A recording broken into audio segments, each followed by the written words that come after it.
Welcome back to Toffee TV with me, Ped and Baz.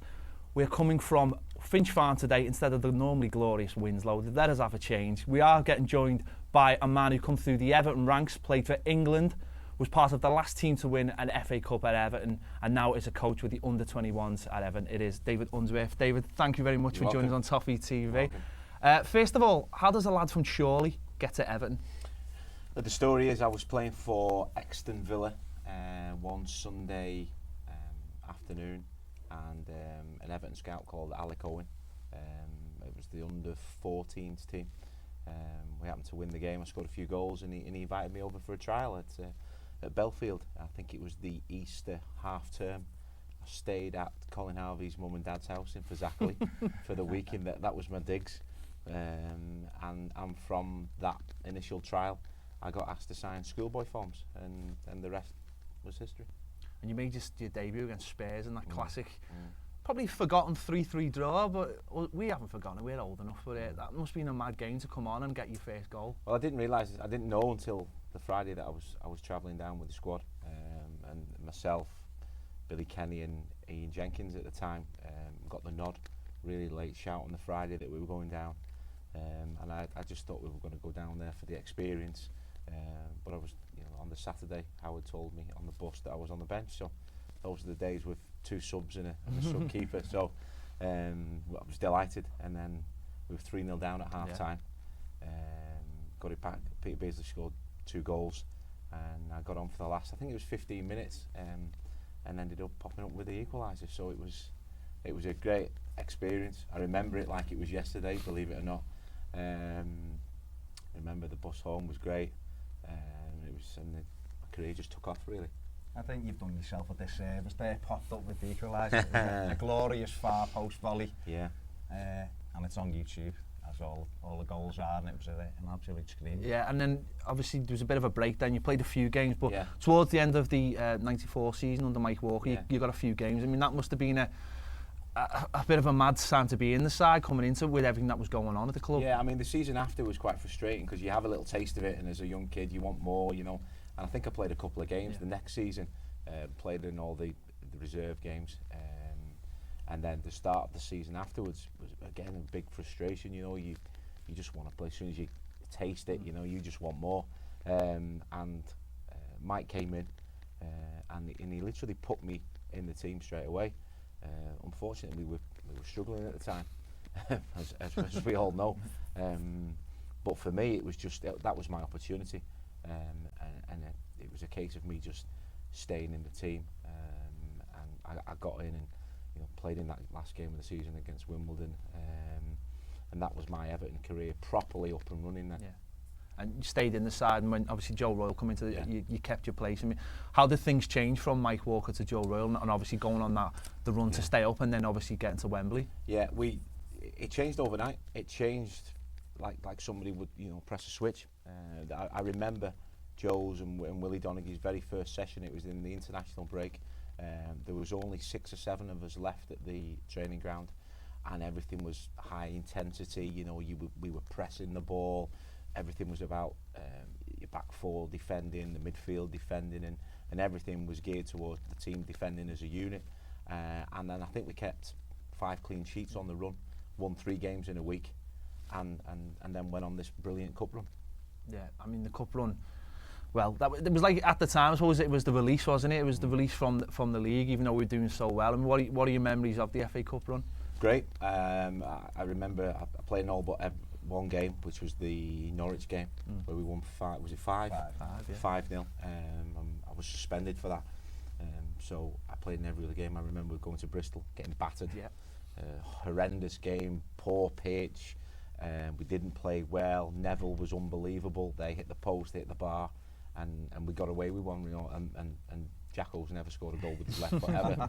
So to pop up from 25 yards, a half volley screamer, it was just one of the, and I remember after the game, Jimmy Gabriel saying, "It's games like this that wins you the cup, and your name's on the cup this year." And it was, I didn't really think about it up until probably the Newcastle game in the quarter-final, your home game, a game you're expected to win, and it was only probably up until then that I started, thinking, we've got a chance here. the semi-final. Obviously, that was for me. Was obviously United was fantastic, but Tottenham that day because the media, as they do, love Spurs, and that then down as we were turning up to make them. So what was it like? Because obviously someone messed up with the tickets because they gave us those 3 sides. What was it like running out and seeing that? But it wasn't just running out. I mean, we stayed in the hotel not too far away, and I remember coming down the hill and you could see Ellen Road, and there was just a sea of blue everywhere. Everywhere you looked, there was Everton fans.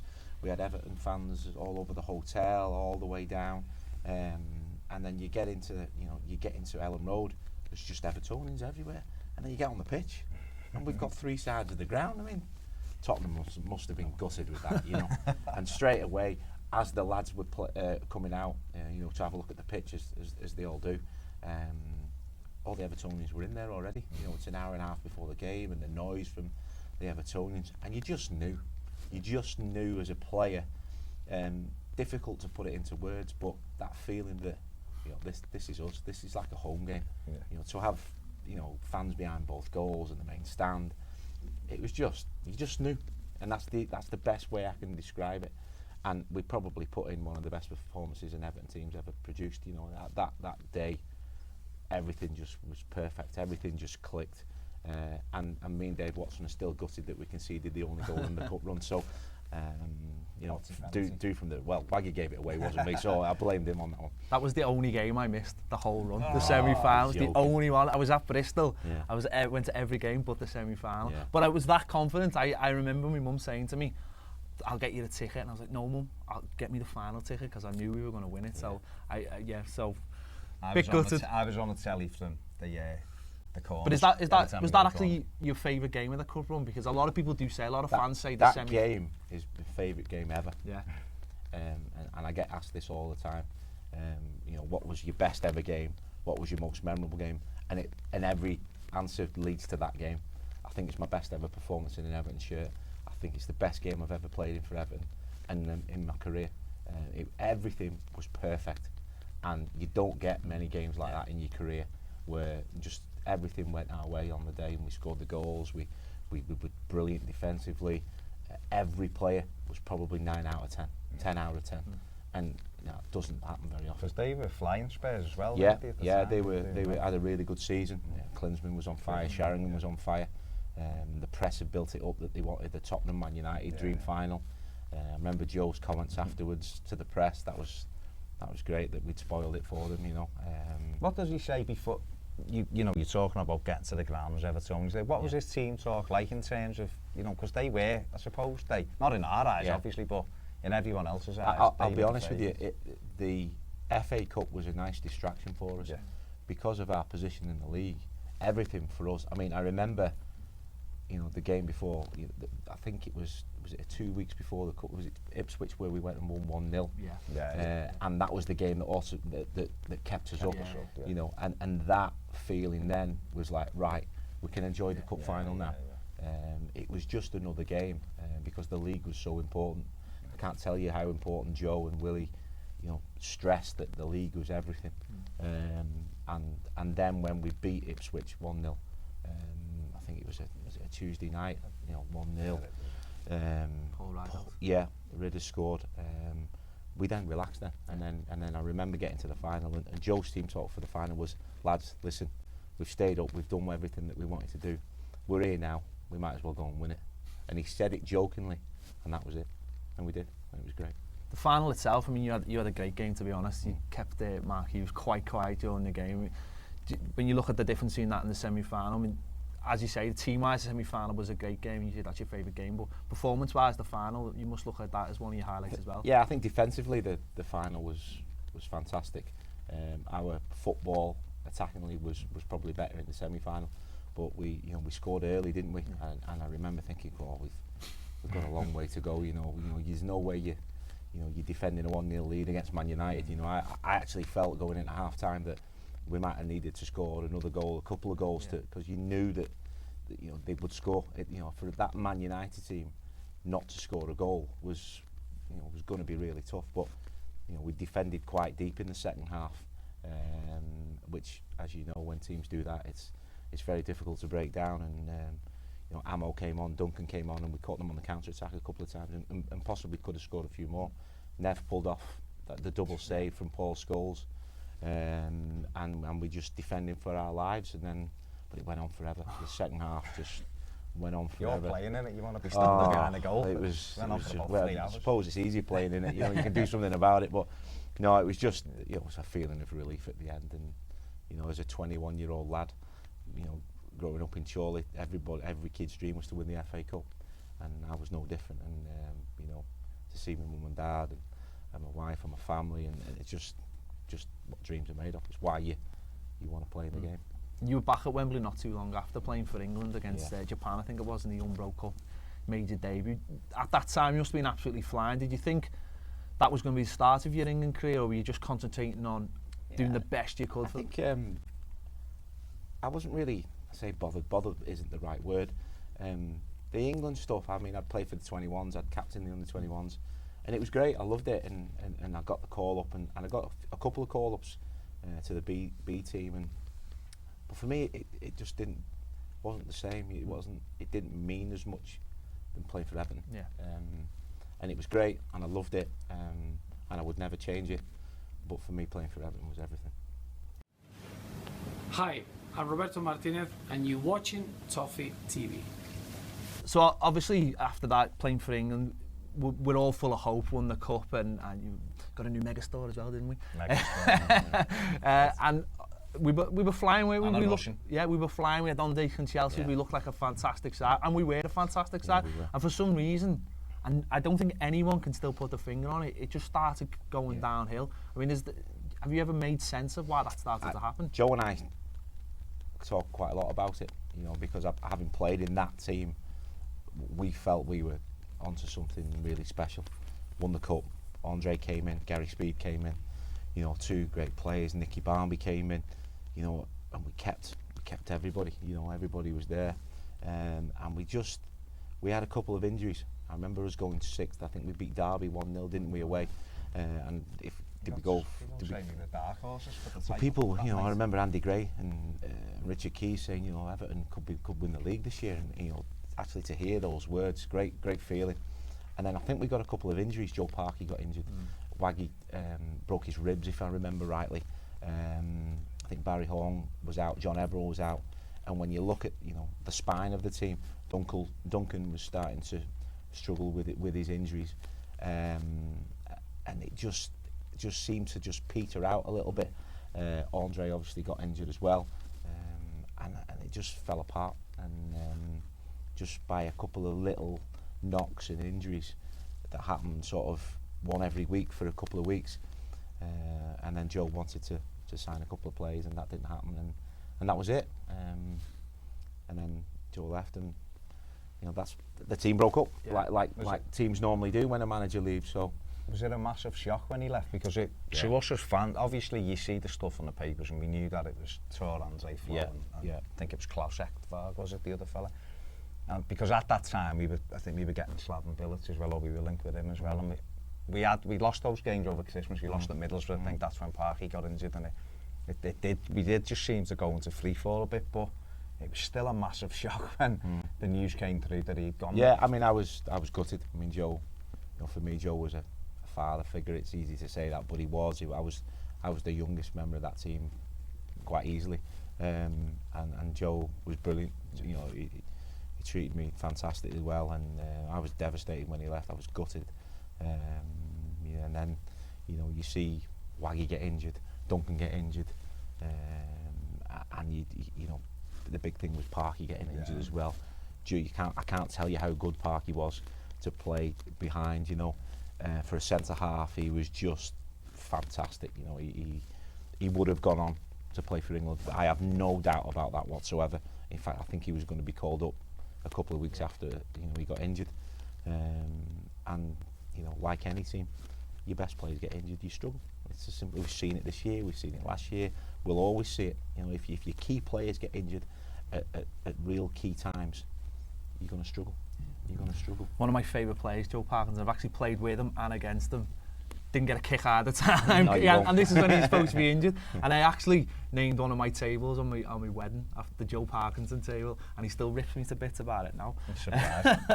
And obviously, you know, coming to it after that season, you let go by the club after having, you know, a pretty good season. You were the starting player every week at centre half. You let go to West Ham. I mean, how strange was that? Well, devastating. Yeah. To you know, for one word.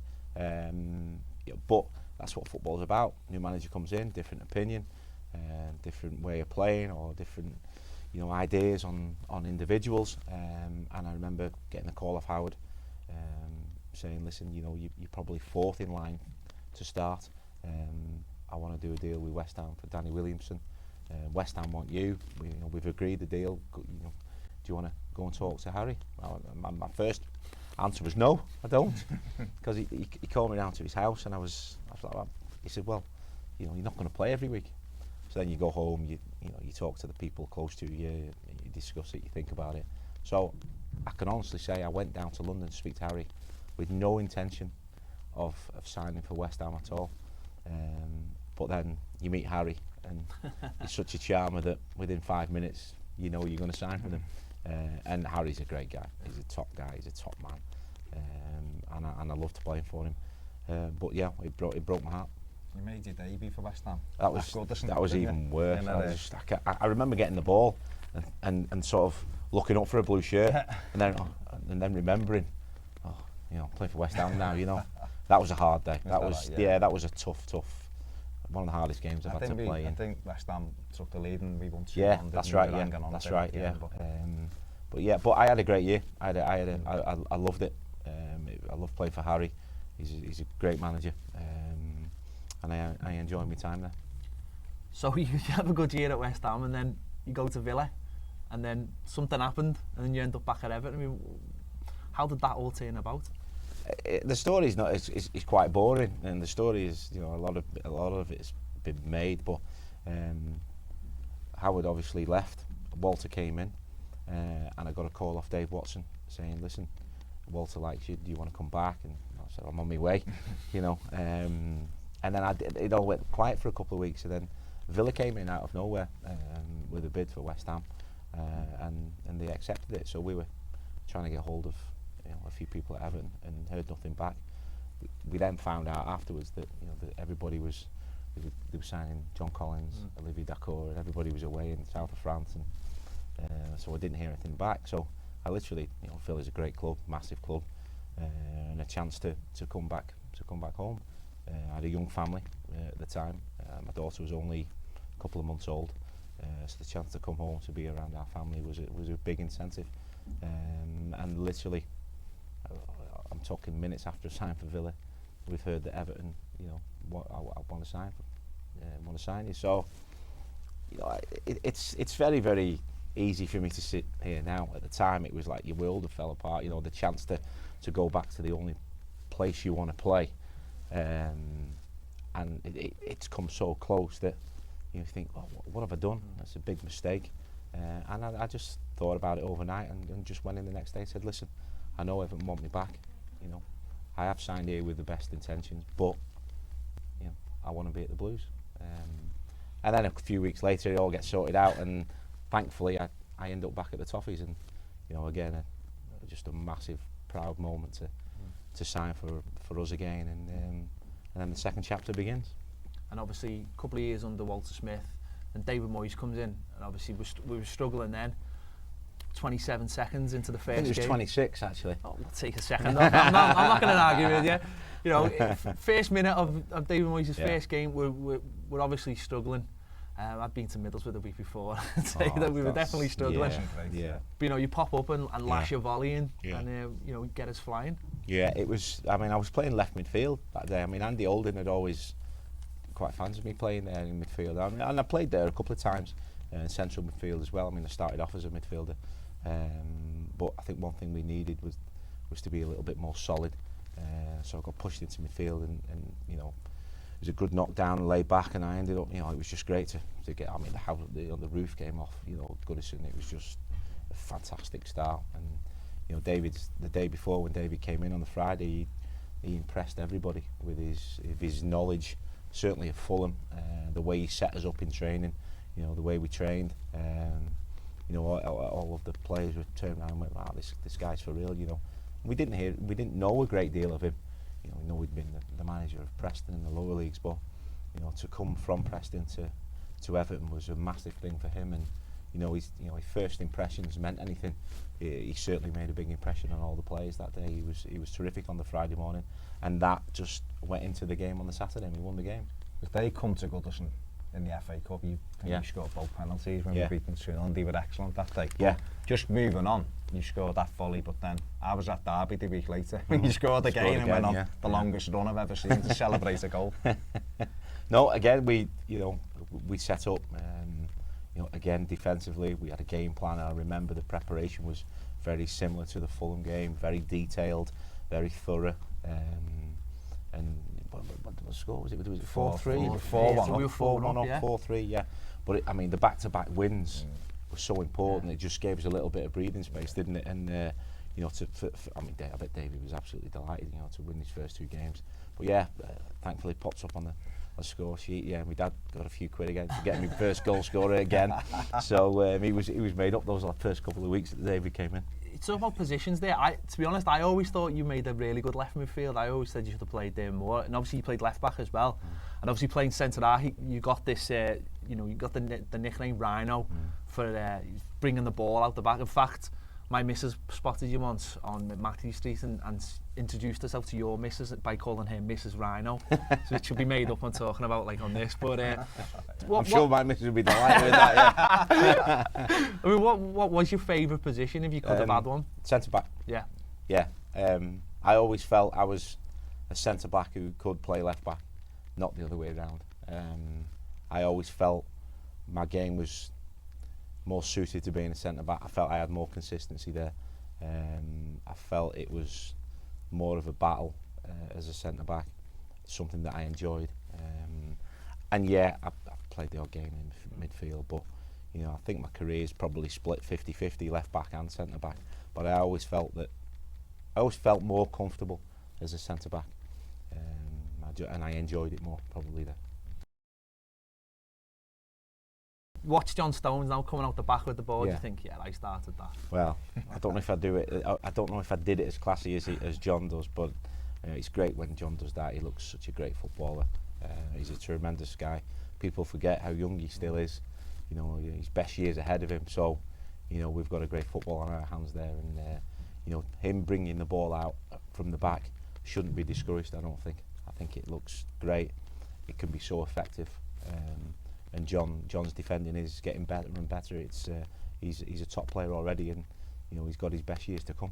Is there a time as a coach though where you're thinking, John, just clear it? Because as a fan last week, I was thinking, just launch it. Yeah, you know. I mean, that's the way he plays, and we have to encourage that, and we have to make him as good as he can be. Yeah. And I wouldn't want to change that. I wouldn't want to knock that out of him. You know, players are what they are, and they've just got to maximise everything they've got. I mean, John will get better as a defender. You know, for experience, will give you more from a defensive point of view. Certainly, you know, against the top players, there is a time when you possibly can't do that. But I just think, you know, when a centre back does step in like that, I just think it's great. And from a tactical point of view, you know, it gives you an extra man in midfield and maybe release somebody else. So I think that should be encouraged. A couple of years later, obviously, you moved down to Portsmouth. Again, must have been heart-wrenching to leave the club. Yeah, it was a little bit different that time. I think, I mean, I was over 30 and I was looking for a little bit more security. David offered me a year, which I thought just wasn't enough. And you know, when you do get over 30, you do start, you know, thinking, right, you know, I want to play as long as I can. I want to try and get as much from a length of contract, not so much money, but I was never motivated by the money. It was always, you know, I wanted a couple more years, and Portsmouth offered me a 3-year deal, and Everton just offered us a year. So it wasn't. It was more. Listen, I'm thinking about the end of my career here. Still a massive wrench. I mean, I remember the day I drove out of Belfield. I was crying my eyes out. You know, it's horrible feeling. And I remember that night I took the staff out and It wasn't. It's not nice at all. Funnily enough, the season afterwards, I spoke to David in pre-season, and it, we spoke about maybe coming back again, but it never materialised, and that was fine. But I love my time at Portsmouth. Great place to live down there. Again with Harry, great guy, fantastic people at the football club when I was there, and we did really well. And then I think you went to Ipswich. Yeah. Then you ended up at Wigan, and then you're up scoring the penalty that keeps Wigan in the Premier League. Yeah, that was a strange old day. I'd been at Sheffield United for a season in the Championship, and we got promotion. Jags was in the team, and we had a great year. And then I started playing the first 6 months of the season, and then Neil Warnock just went in a totally different way, which was fine. And the opportunity to come to Wigan for the end of the season, I thought, great, I'll come to Wigan. Played about 10, 12 games, something like that. And then the last game was Sheffield United, and then I was actually on the bench, and there was an injury, and I came on about the 35th minute, 40th minute, I can't remember. We got a penalty, and I took it off Bainsey, because Bainsey was the penalty taker. So and managed to slot, and that proved to be the winner. And it was just a crazy day, with the West Ham thing and the Tevez and Sheffield United. It was just a mad day. Just one of those days that only football can throw up. So were you a better penalty taker than Bainsey? Yeah. Is that what you're saying? Yeah, absolutely. Fair enough. I'm not going to argue with you. No, I think Leighton's a great penalty taker. I hope he goes on and smashes my record, which means he'll be, smashing penalties in for Everton for many more years to come. So, but at the moment, you're still the best one. I probably am. Yeah. Don't tell him no. Obviously, you then found your way into the coaching. I mean, you had spells at Preston, and obviously caretaker manager a couple of times as well. Yeah. And then you got the call to come here under Alan Stubbs. What was that like to get the phone call to come back? Well, the coaching career really started around the age of 30, where a few of us from Sheffield United went up to Scotland. I mean, having been coached and managed by Alan Irvine, David Moyes, Walter Smith, Archie Knox, the Scottish influence and the Largs sort of talk of coaching was quite influential, and three of us went up and did our B licence quite early, really. I was about 31, 32, and loved the place, loved the Scottish FA, loved Jim Fleet and Donald Park, who run the courses up there. Real proper football people who love the game, who will go out of the way to help you. And I just felt it was just a different approach than maybe the English FA, and just I loved it. And then did my A licence, and then comes to 35. Alan Irvine offered me the job at Preston. I had a great 2-3 years at Preston, and then I did my pro licence, and Stubbsy was on the pro licence, and Stubbsy and I were good pals anyway from our time playing together. But I think we came together more in the pro licence, got on really well. Did a lot of assignments together, went to a lot of functions together, and we had a brilliant time on a brilliant course. And then Andy Holden left, and he asked me would I come in, just to be a different voice, and he'd seen me coach, and he liked what he saw, and again, what an honour. That was the dream. The dream as a player was to play for Everton, to win with Everton. If you're going to be a coach, where are you going to coach? And the only place for me to coach is Everton. So, to come back and now to be sat here as under 21 manager, it's just my dream again. It's just I'm living another dream, and it's fantastic. How important is it to have those people around you? Say Stubbsy, Duncan's here now, David Weir was here before you. To have people who are already ingrained in the club back at the club, bringing the next people through. I think it was what makes our club special. I think it's what makes our club unique.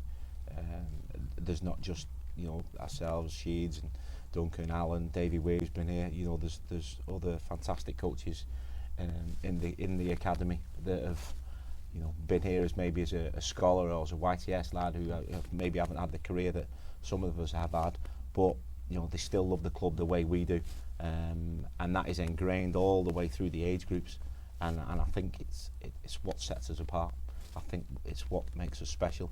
I know it's what makes us so good at what we do, bringing the kids through. You know, we've got fabulous people here, and the young players are very lucky.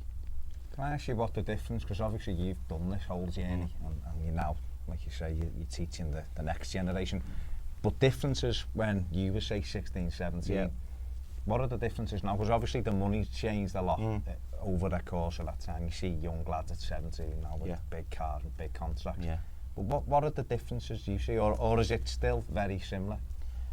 It's still very similar. The same principles still apply. Hard work, desire, determination, ability. You know, if you're lacking any of those four, chances are you're not going to make it. And I think where we do it so well here is that throughout the academy, throughout the young professionals, you know, they're brought up right. You know, they probably don't have the flashy car here, but they have desire, they have determination, they certainly have ability, or they wouldn't be here. And I just think the school, right? I think the people within the academy make it what it is. They make the young lads will always, young players will always make themselves from a football point of view. I think it's off the pitch here where we do so well. The sort of grounding that we give them, the desire that we implement, the desire from a coach, from a member of staff, from a groundsman. You know, all the groundsmen are Evertonians. All the ladies who work in the kitchen are all Evertonians. You know, that is special. And I can't tell you how important that is when these lads are coming through the system and they're grounded. And then when you're grounded with ability and you put a bit of desire in there, you put hard work in there as well, then you've got good young players. And the biggest thing is you've got a manager who wants to play them. You know, and players have always have always had opportunities to play here, and that's what sets us apart. The Man Cities, the Chelseas have got all the money, yeah, we know that, and they're fantastic, and they've got brilliant players. But what our players have got is opportunity, and that's priceless. That's what money can't buy. Is there a quota here at all? I know some clubs have, like, I think Bayern Munich's is, if they produce 6 players, it's 2 for them, 2 for the Bundesliga, and 2 for the lower leagues. Is there any kind of quota you look at? That no, I think we take players on the fact that we expect and hope and see a pathway to playing in our first team. And if ever if anybody thinks that they've got that ability to go, they will always get opportunity to go to the next level, and it's, you know, our age groups, we've got some wonderful players, and it's just great to be when you see that. But you see a grounded Everton player, and it's difficult to describe, but you look at a boy and you look at him and you just know he's an Everton player, and it's not always what you see on the pitch, it's what you see off the pitch as well, which is just as important. There's been a case, obviously, recently we had a couple of players who've gone down to Cardiff. Matty Kennedy's gone there permanently, Connor McAleny. Is this like subtle differences you see in there? Because Connor's gone on loan, but he's a little bit older. Yeah. So is that because of the injuries more than anything else, or do you just see something where you think we've got to give this kid a little bit more of a chance? Yeah, I think you do. I think you've always got to give them more time. The average age of a debut is probably increasing a little bit in the Premier League at the moment. So, you know, for another lad to get another 12 months, another 2 years, you always got to give them that opportunity. You never want to let anybody leave permanently until you're 100% sure that, you know, they haven't, you know, they've exhausted all the potential to be an Everton player. And you know, at the end of the day, Conor McAleny is a fabulous player who's played in our first team, who's been really unlucky with a few injuries. So we want him to go out and get games. We want to give him more opportunity, more time. Matty Kennedy, you know, he's come in, he's had opportunity, and the club have decided that, you know, at the moment it might just not be right for you. You know, go and learn your trade again down at Cardiff. That will always happen. Yeah. Players will always, you know, move on, and but, you know, he's been schooled properly, he's been schooled right, and he's at a fabulous club now where he's going to play every week. You know, and that's great for Matty. But, you know, we've got some real quality players in our system. How do we, as fans, obviously we're looking, and you're looking at money and everything else, but how do we as a club kind of get back at that top table? Is it by trying to bring the the Manchester United model of 1992, that they had a fabulous intake of boys. Can we do that with our kids? Can we be looking to get a situation where we've got 5 or 6 lads that you brought through actually forming the core of our first team? Yeah, Is that the hope or the aim? Yeah, I mean, the aim, me sat here, is to have a whole team to come through. I mean, that would just, how good would that be? Yeah. But if they're not ready, they're not ready. You know, if they're not up to it, they're not up to it. And it's sometimes by pitching a lad in, you know, you do more harm than good. So these players are all at different ages, all at different stages of the development, and you know, the Man United scenario of the mid-90s, they were all came through and were ready at the same time, and that was brilliant, and it was great to see, and it was great to play against them, because they were a really talented. I mean, we played against them in the old B team and A team, all the same group that came through, the Giggs, the Nevilles, the Nicky Butt, you know, all those lads, you know, we played against them in the B team and A team and beat them, by the way. So they all came through and peaked at the same time. What we've got now is we've got, you know, 17-year-olds, 22-year-olds, and they're all at different stages of the career. That's why, you know, myself and the manager and the staff, you know, it's so vital that these players go out on loan and play games and play competitive games week in, week out. The under-21 programme at the moment, games-wise, isn't right for the. It's just not right at the moment. A, we don't have enough games, and B, it's just not competitive enough for the standard that they're at. So we need more. So that's why we always, you know, we feel it's really important to send them on loan at different levels. Doesn't really matter, you know, they're being pitched at different levels where we think, and that's Joe's come in and done it. He's doing a brilliant job, you know, helping us get the players out on loan. But no, it's because everyone's at a different level. And my dream would be for one day for, you know, for that to happen, to just go, there you go. There's 11 players. I was going to ask you about the under-21 set. I mean, obviously, when we were lads, I used to love going to Goodison and watching those games and seeing the young players mixing with the older players, and you see some really good games. Do you miss that a little bit? Do you think that was a little bit better a system? And also, we spoke to Roberto earlier in the year, and he loves the idea of a B team. I love the idea of a B League. I totally agree with the manager.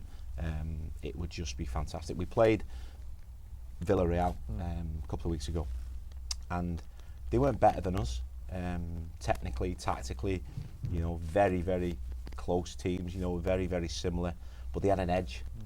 And they had an edge because they played competitive football, and they were a little bit more savvy, they were a little bit more streetwise, and that was the difference. And you could see there was just, you know, a split second of, you know, more sharpness, and that comes from playing against men, you know, pitching yourself against better teams, you know teams that, you know, are older and are wiser, and that's, you know, going back to the old Pontins League, the old reserve league, that's what you got. You know, you got, you know, a young kid coming up against an experienced pro, and it was brilliant, and it brings the kids on. So I think somewhere along the line, I mean, I hope, you know, hopefully it's sooner rather than later that we get that. And it doesn't really matter for me what level you pitch in at. It's just the fact that you're playing against men, open age, and it brings them on quicker. Because for me, you could always see the differences as well. I think that was a big thing where I watch a bit of the under-21s now, and you can't tell because they all look the same. Well, I remember my first year YTS playing in the reserves under Jimmy Gabriel, and Alan Harper was probably coming to the end of his career.